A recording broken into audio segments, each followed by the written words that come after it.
Thank you very much. What a delightful panel that I have. Super exciting panelists, fun-loving panelists, whom I'm going to try and put them on spot a little bit. They have no idea about that. Very articulate, very experienced, who come from very different walks of life and different stakeholders within the hospitality industry. Gentlemen, I'm going to ask each one of you 3 questions. One a little bit more macro, one more specific to your business, and one a fun question. So that is what we're going to try and do. We have 39 minutes to roll this on. Patu, I'm going to start with you. First, really want to understand what is influencing this consumer confidence and the travel decisions that are currently so beautifully impacting the hospitality industry. Well, I think, no, it's cool. I think, in the morning, I was trying to understand, I've been trying to understand this myself. So I think India, before I go there, I want to share some interesting anecdotes. So President Reagan in 1980s was asked that what makes Brazil such an exciting country. I've quoted this before. And he said Brazil is a country of great potential. And it will always have great potential. So India was similar. We never seem to get to actually realize our potential. But what's happening is there are a whole confluence of incredible things that are happening in this country. I think this time, not in spite of the government, but with the government. And the most interesting one is that the consuming class of India, which was earlier 1 million people over $100,000, 4 million people of over $35,000 households, and about 30 million people over $10,000. And if you look at it, 95% of personal discretionary consumption comes only from these 120 million people, which is like 12% of India.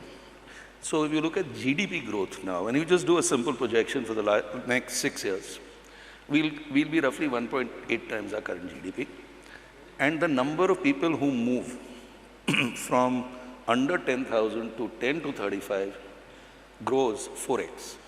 Wow. From 10 to 35 to 35 to 100 grows 5x. And the number of people going over 100 goes to 6 million households. So what does it mean? It means luxury demand will grow 6x, mid-market demand will grow 5x, and say economy demand, the bottom end, like a Holiday Inn Express or a Keys and so on, that will grow 4x. And that means there won't be enough rooms in India. And I'm actually, finally, after many years, otherwise we are all optimists, and I had become a pessimist, but I genuinely believe this is going to happen in the next 4 years. Nice. Good there. Very nice. Very excited. Patu, it took 20 years for lemon tree hotels to get up to 100 hotels and 10,000 crores in market cap. When can we expect, or how long would it now take for the lemon tree hotel journey to go from 100 hotels to 200 hotels and market cap from 10,000 crores to 20,000 crores? 20 years to come up to this level. How long would it take to double it up? See, I think if what I'm talking about happens, I think it's good times for everybody. So, looking at our current plan, we will be 140 hotels in 14 months.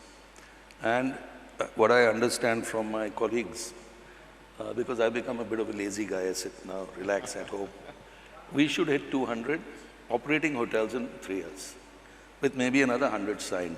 And just FYI, in the last 2 months, it's become 11,000 crores. So 20,000, I have no idea. I'm going to ask a fun question a little later. Harsh, if I can come to you, you bought this hotel chain called as Tree of Life, 14 boutique properties across India, and you're largely East India, and suddenly you've now come into the north with this 14 boutique hotels. What was your inspiration, to buy these sort of very boutique hotels? And you largely been a Taj guy. All your hotels across East India have been Taj, and suddenly, Tree of Life, 14 hotels, going and acquiring them in North India. So, several years ago, I had thought about setting up boutique hotels in part of Northeast and North Bengal and some parts of Bengal. And at that time, I generally met with a lot of discouragement that the scale of that hotel would not allow it to be viable, and also that perhaps it would not be preferred by the guests because you would not be able to give enough facilities. But I think dramatically things changed post-COVID. And that was a kind of inflection point when boutique became beautiful. In fact, it became desirable. And particularly in the segment where people want to go to short holidays, mainly to rejuvenate, to relax, to read, to find the me time. These small boutique properties provide the experiential luxury that perhaps the larger hotels find are not so personalized, I would say. So I thought when this opportunity came to us, Mr. Himmat Anand had built this brand with a lot of passion over the last 12 years. So I thought it was a good idea to get into this space because it appeared to me to be something that has a future, and possibly we have an opportunity to grow this. It will also allow us to go to some unexplored places and some deeper places of tourism interest. I'm very fascinated with the nature and with wildlife, and so I thought that in many of those places you really can't put a footprint of a large hotel simply because it is not right and also because it is not viable. So I just felt that this is an opportunity. Let's see how it goes. It's early days. It's just been a few months. So that's what. And Harsh, these are profitable and there is efficiency in that scale of hotels? It's tough. It's tough. The profit will come only when you can raise the experience quotient and then raise the ARRs.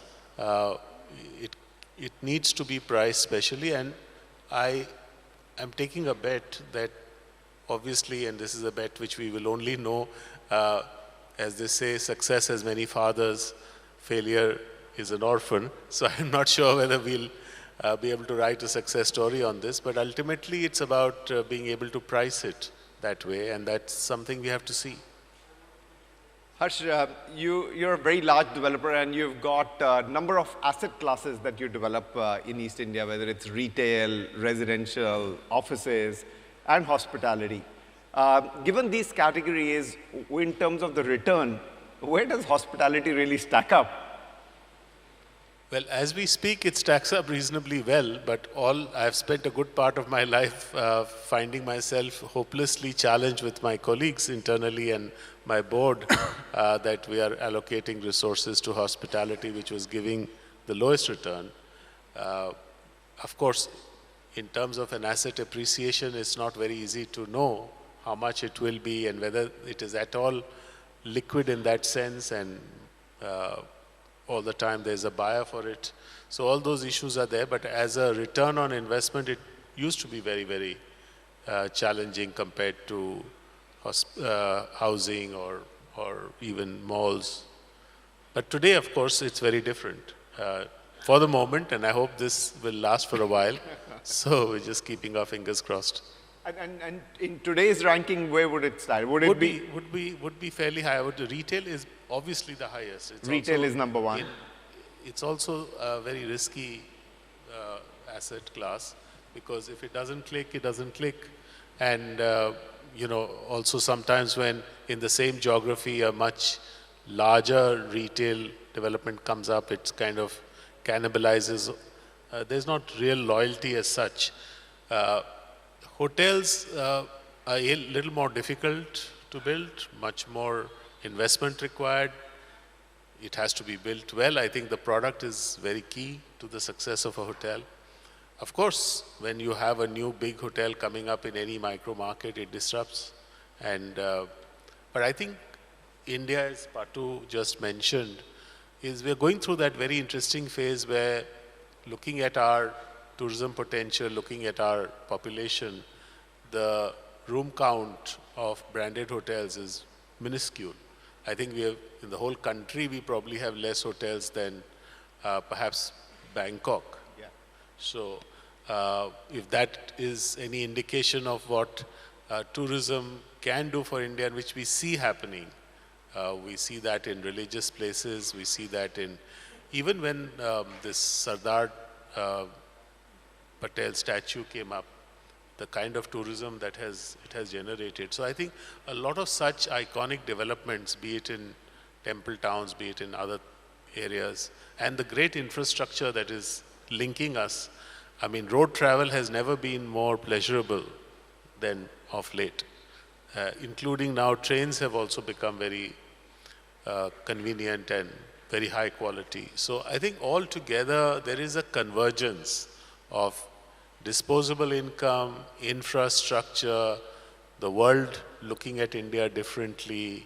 Conferencing is a big thing, and conferencing venues is another big thing. Like in Delhi, I think the ARRs have shot up almost double in the last 1 year, simply on the account of large convention venues. Ashish, how has SAMHI adjusted its investment strategies, through COVID and post-COVID, given the changes that we are seeing in the Indian hospitality sector? So I don't think we had any strategy in COVID. No, I'll be honest with you. I wasted the first 6 months trying to find what to do. Then I thoroughly enjoyed the balance 18 months not doing anything. Because, that's not a problem which could have been solved, Anuj, right? And often people ask me, what have you learned from COVID? And I said, I'll rather forget about COVID, because you can't can't start living life thinking I'm going to be dead tonight. You will discount life very heavily. So we have learned a few lessons from COVID for sure, but such black swan events cannot be put into a business plan really, right? I think having said that, there are some lessons at a very micro level from a macro event. One of them is that we felt that we run a very high fixed cost business. Now, God be with us, there will be no COVID again, but there are issues always with each hotel. There could be a excavation in front of the hotel, there could be a highway being built, there could be some unrest around that hotel, and I think we need to adjust the ratio of fixed to variable cost in any business to make sure you can survive such surprises. In terms of a business model, Anuj, we have been boringly simple, for the last decade or so. We took a call to be an asset owner. I know it's not very fashionable. People often talk us about why are you not asset light? But we believe what Patu was talking about, that when you're in an economy where there is 2-3 decades of growth and operating leverage, then the greed is to have as much revenue as you can, right? So we wanted to make sure that we have the majority of revenue coming to us, which is only possible if you put capital at risk, right? So that's a bet we took a decade back. I think that bet has gone through a few twists and turns, but nevertheless is playing out quite well. Have we made any adjustments? To be honest with you, and I don't want to disturb the apple cart, but at least for us as a capital allocator, we think we'll better stay away from tier 2, right? For companies who have asset-light model, I think they can go to tier 2 and tier 3. But when you're allocating capital and you're looking at a risk-reward matrix, our lesson is that we are safer in a tier 1 market than in a tier 2 market. So that's been the one lesson learned over the last decade. And I'm not trying to judge tier 1 and tier 2. I'm saying for us, the capital allocation is better in tier 1 than in tier 2 locations. Congratulations on the stellar listing that you had, Ashish. I mean, fantastic the way that SAMHI got listed, and I don't know, it's probably 50% up or more. Last I saw it was about 50% up from the listing time, but it took 14 years to get up, through the 13 years. Ramji ka business 13 years ka, 14 years ka. So it went through up and down in there. My question to you is, Ashish, if you were to start it all over again, would you change anything? No, Anuj. So, when you, as a professional, you become an entrepreneur, and if you, at the end of 10, 15 years, can leave behind a company which is 4,000 or 5,000 rooms, is publicly trading, I think you'll be foolish to question your past, So I don't want to be too philosophical about, had I done it all over again, would I do something different? I probably wouldn't make a few mistakes I made, but I'm sure I would have made some other mistakes that I have not made in the past, right? So I think it's worked out well for us. I've always been a believer of discipline. I don't believe in being too scared or excited by the cycles. You know, we were not scared for the first decade when we were buying hotels, when hotels were not really the flavor for anybody. You know, we bought the Hyatt Regency in Pune when Pune was in dumps. We bought the Sheraton in Hyderabad when Hyderabad was in dumps. We have acquired hotel businesses which were doing terrible. We acquired a business which had 14 square meter room, and everybody told us, how would you survive with a 14 square meter room? So we've never been scared about a situation. We believe that we create a reasonable arbitrage between what we buy and what we position. So yeah, quite a few lessons learned, but would I change anything? I won't change anything. I mean, I would probably do it a little faster. I think we wasted a lot of time in negotiations, and a decade later I realized that's the worst use of a manager's time, you know. Every time you negotiate with a counterparty, you're only telling people that you don't know what you want. Because if you know what you want, it's going to be a binary decision. I will do it or I won't do it. When you negotiate, then you're only exposing the fact you're very uncertain about what you want. So in hindsight, I would negotiate less. I think this 13 years would have been 8 years, 9 years. This was to be, by the way, 9, 10 years, but COVID happened, you know, so. JV, just coming to you and continuing with what Ashish said is, you know, Ashish bought built-up hotels, majority of it. I mean, you're building greenfield. It's a tough one to do that, JV. You know, today to build a greenfield, very nice because the market is doing exceptionally well. But, you know, by the time the hotel gets built up and it gets stabilized, you know, talking 6, 7, 8 years, and you don't know what's going to happen in there is. And yet, if I was to say is, you know, JB, start building a new hotel in COVID, I mean, that itself would have been, you know, very difficult decision to do it. So how do you do these greenfield projects which are, you know, that much more long tenure before they start to produce money? Yeah, so I'll answer this question in 3 layers, macro and the development side and how we size up markets. So I think fundamentally as an organization, we've taken very long bets on India. And we took that way back in 2004. And that sort of commitment is reflective across all the businesses that we run, be it the airline, be it the tech side, be it hospitality, and so on. So there's an overarching commitment that, yes, this market's going to kick in. But you're right, you know, when you start off, and especially in asset-heavy, immovable class sort of asset, you do tend to make mistakes. We did. We made several mistakes. We wrong-sized our buildings. We got into markets way too early. And we took a deep breath around, I think, 2012, 13, 14, and we sort of recrafted everything. And we came up with certain parameters of how we would develop. We said our average room counts cannot be less than 150. So we said 180 to 250 is where we'll go. We'll go into markets where there's clear and present demand, and we need to accelerate development. You can't build 1 or 2 hotels. We have to really grow fast.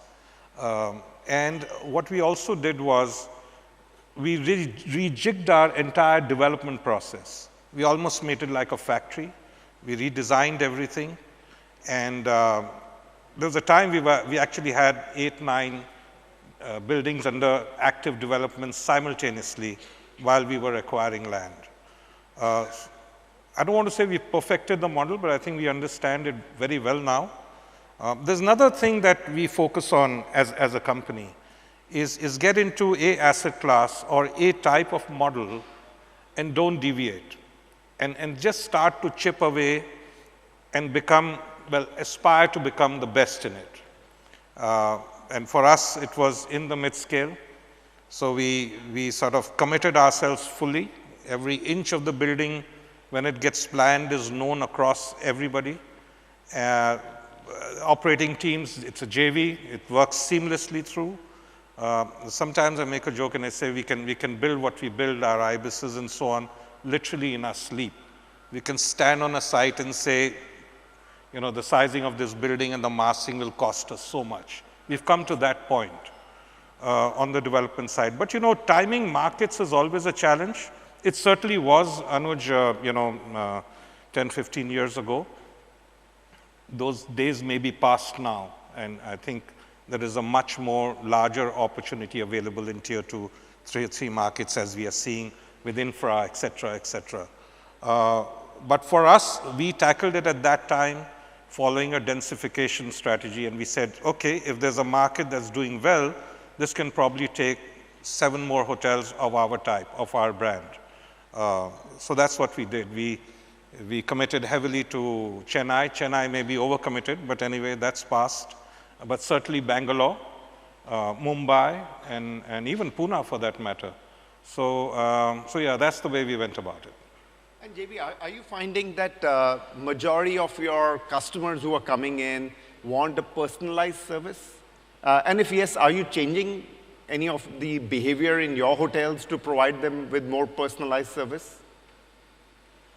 So that happens all the time, but I think the brand is so well embedded, and we've made our service very simple and it's very transparent, and we've reduced as many moving parts in it, and yet through design and through very high quality materials, whether it's F&B, whether it's flooring, whether it's 300 thread count bed sheets, or one of the best acoustics in the business, we've been able to deliver a product.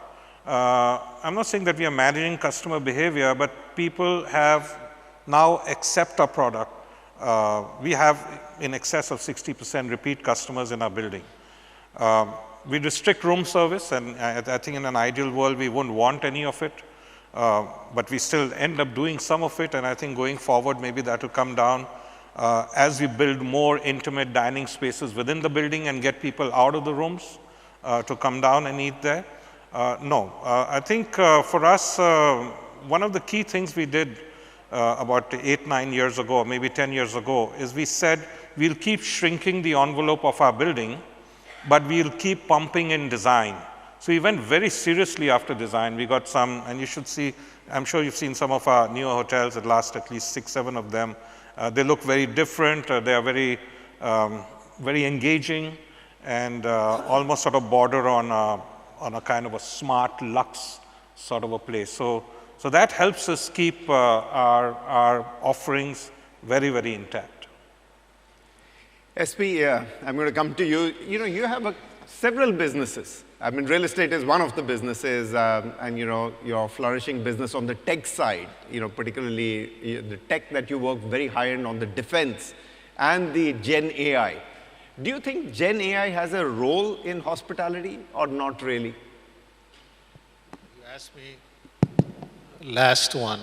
Looks like you chose age-wise and came to the youngest guy. So thank you for that. Experience. Yeah, experience. See, Gen AI, I mean, we are all listening to this acronym for several years. But what does AI consists of? Let me kind of briefly walk you through that and then tell you why it's important in the hospitality industry. The subset of AI is the machine learning. And machine learning has 2 parameters. One is supervised learning. The other one is unsupervised learning. In the supervised learning is you give some data to it as an input. It comes up with a predictive analysis. So for example, if you say in 2001, the 2 BHK flat in Mumbai costed you this much. In 2005, you give set of data, then it comes up with a statistical model. Then what happened is in this machine learning, and in the unsupervised is you throw the data, it comes up with a vague answer. It may be right, it may not be right. Then what happened in the next layer came up with a deep learning. Deep learning is something where it is a little bit structured. It's just like our mind. It involves neural networks. So you give set of 4 data parameters into the neural network. It goes through the layers of neural network and gives you an answer.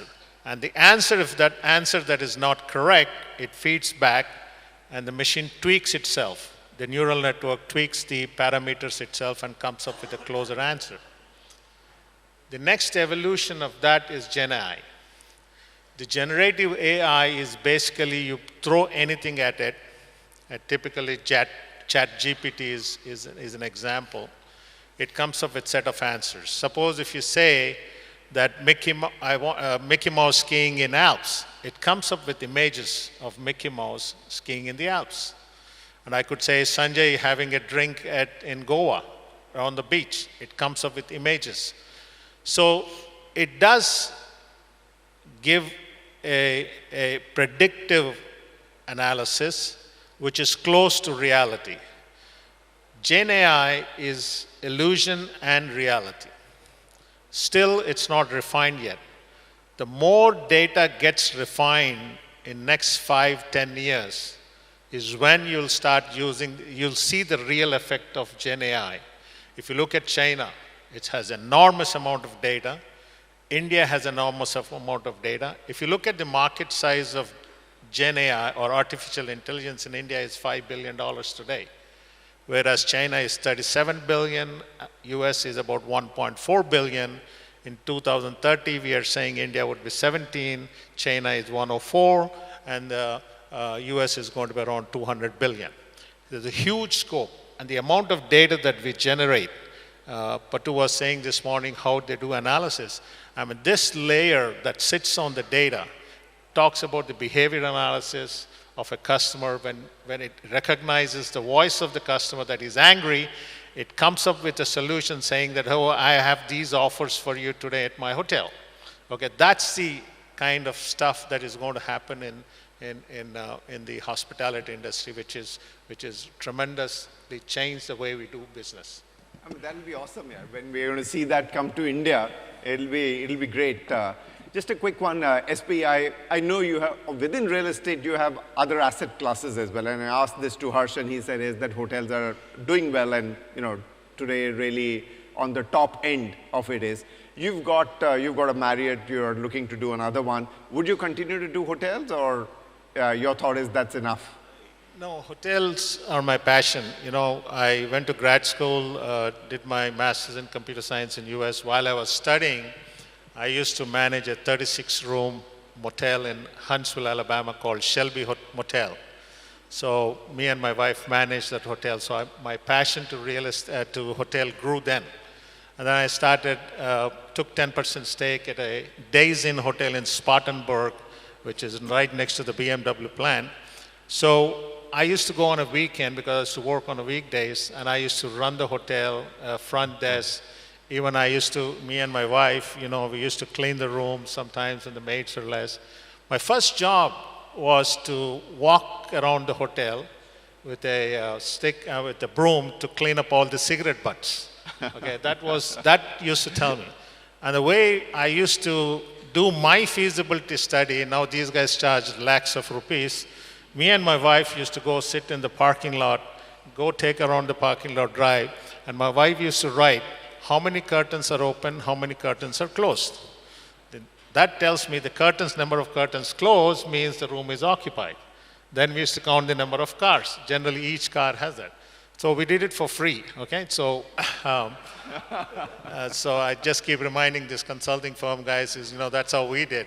So yes, I have different asset classes. I'm doing a lot in life sciences. I'm building lab spaces. As you know, Hyderabad is the vaccine hub. We generate about close to 40% of vaccine globally. So I'm building 2 million square foot of, partnered with a life sciences company. I am into warehousing in US, I did that. I'm trying to see what I can do here. I'm also into schools. Healthcare, I heavily invest in top 3 hospitals. I did very well and exited. So every vertical taught me a lot. And it was not easy for me after moving to India after 22 years. My first venture, which was 1 million square foot, which was larger than I thought, the banks wouldn't even give me the chair to sit.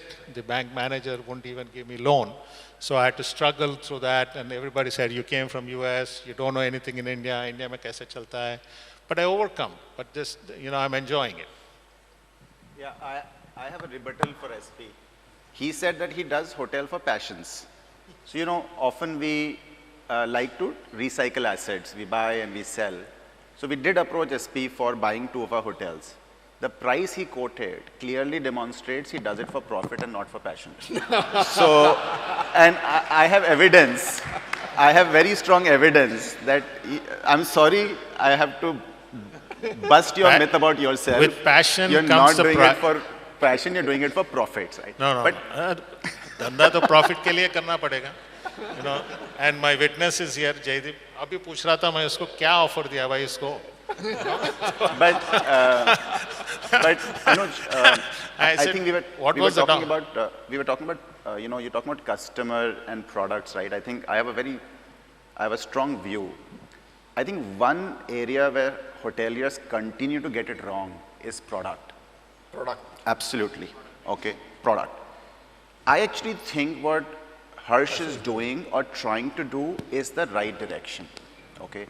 Now look, if you see in business hotels, you as a customer want predictability and no surprises. Absolutely. I walk in at 11 at night, I know I want where the lobby should be, where the reception is when I get to my room. Please don't surprise me about not giving me a switch point next to my bed, so on and so forth. The same customer when he travels for vacation is looking for experiences. And actually he's quite bored when you give him the predictable, right? That's number one. And I think not every business, Mr. Neotia, can be put on an Excel sheet when you started. You will not do any business for that matter. So I think the more boutique, experiential leisure is the way to go eventually. We build hotels like this for convention market, which we know is not the best rated market. And the highest end customer is going to a very modest villa because he is getting his experiences there. So it surprises me after being in this industry for 3 decades. We're still getting the that product we keep getting the product wrong. And 2, we build big hotels in very ecologically sensitive places. Leisure means you are in an ecologically sensitive spot. And then you go plonk these big buildings and say, I'm Leeds Platinum. I think that's like a polite abuse. And how politely can you abuse somebody? It's still an abuse, right? So I do think that we need to question the leisure strategy for future customers. The best customer in leisure wants the least, right? And I think that is where I'm disappointed. That's why we're not in leisure, because I think the big box branded leisure will not work. It's over unless they sell it to conferences like this at a very low price.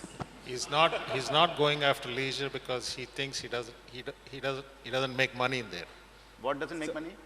उसमें पैसा नहीं बनता इसलिए आप नहीं कर रहे. You can do it for passion. I won't do it right now. He's a listed company, cannot anyway say now. Ashish, we've got 7 minutes. Rapid fire. I'm going to ask instead of 1, 2 questions. If you could trade places with anyone for a day, who would it be? Anuj, people who know me also know I don't like many people. So I'd go and stand in front of the mirror and trade places that day. Oh my God. If you had the opportunity to start your career in a different industry, which would that be? Oh my. I think I'll be in an artistic field. Artistic field? Yeah, I think I'm so disillusioned with intelligence. I often tell people that when there's 4 smart people sitting in a table, the output is stupidity. And often those 4 smart people is a banker, a lawyer, a buyer, and a seller, right? So I think I would be an artist, stay away from that mediocre life that I'm destined to. Harsh, a couple of questions. What's the most memorable mistake you have made? Oh, that's many. Memorable. Well, one of the largest and most memorable would be, which happens to be my profession now, is to build my first hotel. I have 2 of my very esteemed friends here, Mandeep Lamba and Mr. Kachru. Was Mandeep your memorable mistake? Well, one of them. And they didn't stop me. I mean, their mistake was not stopping me from making the mistake. In fact, allowing me to make it, let's say. So I think it was at a time when even Calcutta had only one 5-star hotel, and that was the Grand Hotel. Even Taj Bengal came in a bit later. And we were buying this property because I just got smitten by the beauty of the river and the location.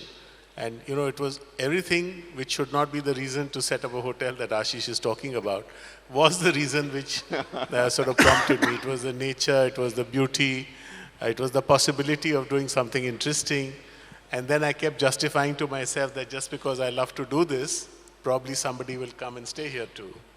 But those were not the days when people would venture out of, at least in Calcutta, or have farmhouses or anything. So it landed up becoming a product too early for its time, and we all struggled like crazy trying to make it work, which it obviously didn't.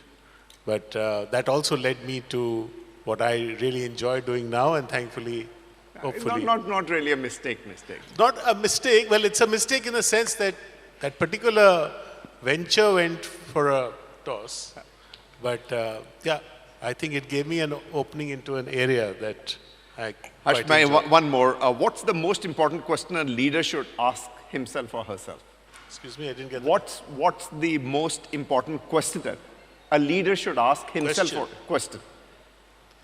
I think it's all about integrity. I mean, at the end of the day, it's about being true to what you commit to your customers, being true to what you tell your team members. I don't think there's anything more important in leadership that inspires, that is more than integrity. Super. JB, what's the hardest decision you have taken in your life? Hardest decision?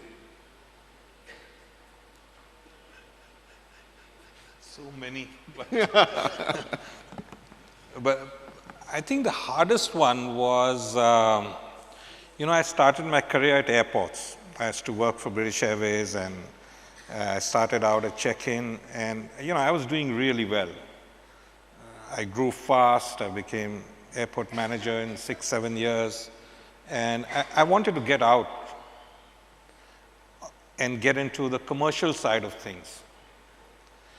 Now that became a big challenge because there were no sort of jobs at that time in BA at that level, and I was kind of caught in the middle.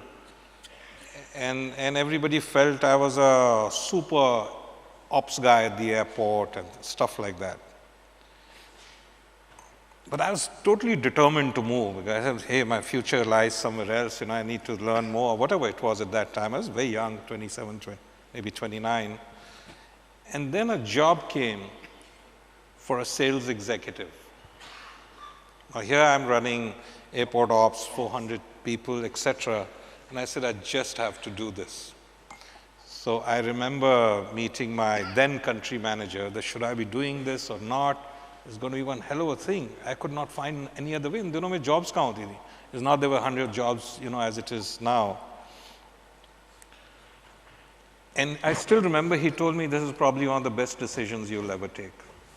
And I moved out. They sort of upgraded the job. And that transition, that decision that I took was, everybody thought I was crazy. I probably was. But I did it, and many great things unfolded for me after that. Here you are. Beautiful. What's the best advice that you have received? I'm a big sucker for advice. But I think one of the best ones, and I actually practice it on a daily basis. I got it from a colleague, and he's here. I know he's here. I saw him. What you permit, you promote. What you permit, you promote. And when you think of it, and that's how advice is, because every time someone gives it to you, you say, yeah, I know that, but I didn't think of it that way. Nice. And I actually use that all the time, when you're in meetings or when you're doing anything. And if you allow something to happen, you are actually deemed promoting it.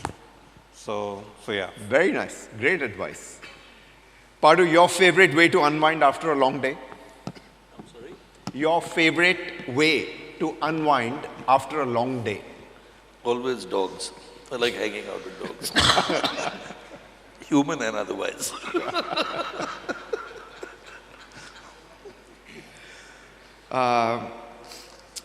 what is the success mantra for a business? Is it impressive idea, or is it execution, hard work, and grit? I think any successful business has three parts, which is your business model. And as I think everybody here agrees, because we talked about our mistakes, you live and you learn. You'll keep making mistakes, and as long as it's not catastrophic, that's the key. You'll keep improving. And then the second is your people. And the third is your culture. So people and culture is really execution. But I'll just share an interesting anecdote. I met Mr. Dhirubhai Ambani only once in my life. Okay, I was in the Tatas in Taj, and he'd come to meet, in those days, Ajit Kerkar, who was the chairman, who was a good pal of his. I happened to be hanging out in the Taj, and ABK told me, come in, I want to introduce you to somebody. This is 1988. So I went in and I saw this gentleman sitting in a safari suit. And they were both drinking kokam ka sharbat. I still remember. And I was put adjoining in a chair like a student. And after some time they chatted, and then ABK told me that why didn't you escort Mr. Ambani to, this is in the old wing, to the car. So I was walking with him. He was a very genial guy. So he was just chatting with me, and I said, Puchna chahiye, because by then he was becoming known as a great entrepreneur. I said, Mr. Ambani, if I ever become an entrepreneur, what advice would you give me? What is one piece of advice you give me? So he stopped and he looked at me, and I told him, he had a lovely smile. He was a very nice guy. He said, become your own largest customer. Become your own largest customer. I said, it is so brilliant कि मैं समझ नहीं रहा हूँ, what does he mean? And then I realized that what he was referring to was backward integration. Because if you remember, he tried to buy L&T. So he said, if I'm a very large customer of this guy, why don't I own this company? And I think the learning for me in our business is that anything we do should be towards buying or owning the customer. Very interesting. SP, last, I know it's time's up. If you can have dinner party with 4 people of your choice, who would be those on your invite list? Let me ask my AI engine. 4 people I would like to have dinner with. And my AI engine answers, it sounds like you're planning a hypothetical dinner party. Can you tell me who the 4 people are that you would like to invite? Then I answered, Deepika Padukone, Modi, Taylor Swift. I only gave 3. It said, great choices. It sounds like a diverse and interesting group.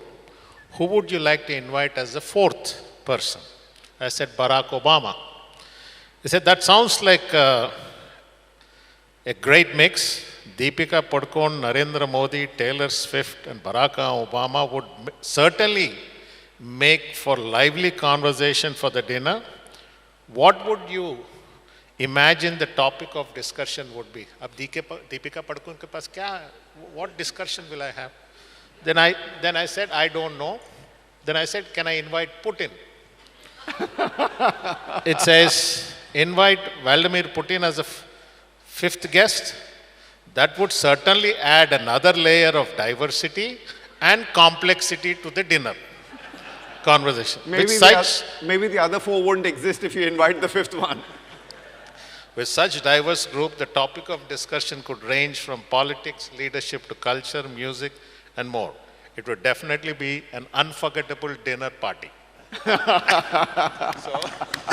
So that's who.